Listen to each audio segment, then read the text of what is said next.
কেউ যদি আমার নাম জানে তারা তো রেবেকাকেই ডাকে, আর যারা না জানে আর ছোট্ট বাচ্চা কাচ্চা সবাই মেম্বার করলে এক নামে চিনি।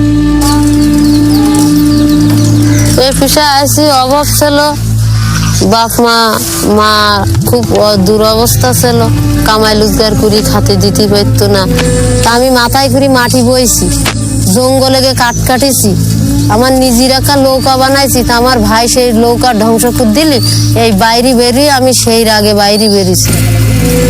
কিস্তিতে টাকা তুললাম 4,000 টাকা তুলি, গাড়ি কিনলাম, গাড়ি কিনে ভাড়া দিলি, ভাড়ার টাকা দেয়নি।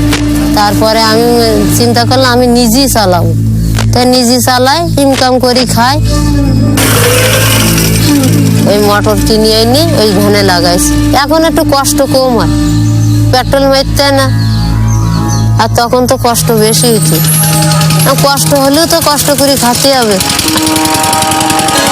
এখন ভ্যান চালাতে গেলি তো এই পরিবেশে দেখা যায় রাইট বেরাদার কত সব কি ভালো আছে, কত ড্রাইভারেরা খারাপ কথা কয়, হয়তো কবে, তখন তো আমি আর মান সম্মান যাবে। সেই জন্যে আমি এই পুরুষের পোশাক পরে আমি কাজে নামেছি। নারীরা যদি যেমন ইনকাম করে তখন তো তার একটা অন্যরকম শক্তি থাকবে, আর যদি ঘরে বসে থাকে তাহলে তো স্বামী যা কবে তাই শুনি। যে পুরুষ আমার বিয়ে গেল, ছোট্টকালে বিয়ে হয়েছে, সে আমার বাপ মার কাছে টাকা পয়সা ধন দৌলত চায়। আমি কনতে আমার বাপ মরে গেছে দেবে কনতে, ছোট ছোট ভাই বোন আজ টাকা ফাটা অট্টবৃত্তির লোভে তো সে ছেড়ে দিয়েছে।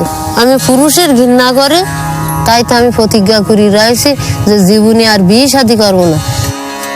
যদি ভালোবাসি তা কোনোদিন একটা মহিলার ভালোবাসি।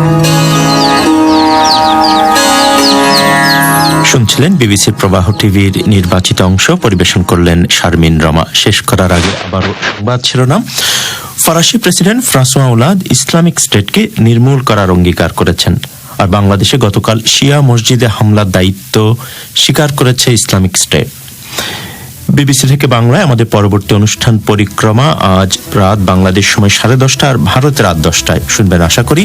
সে পর্যন্ত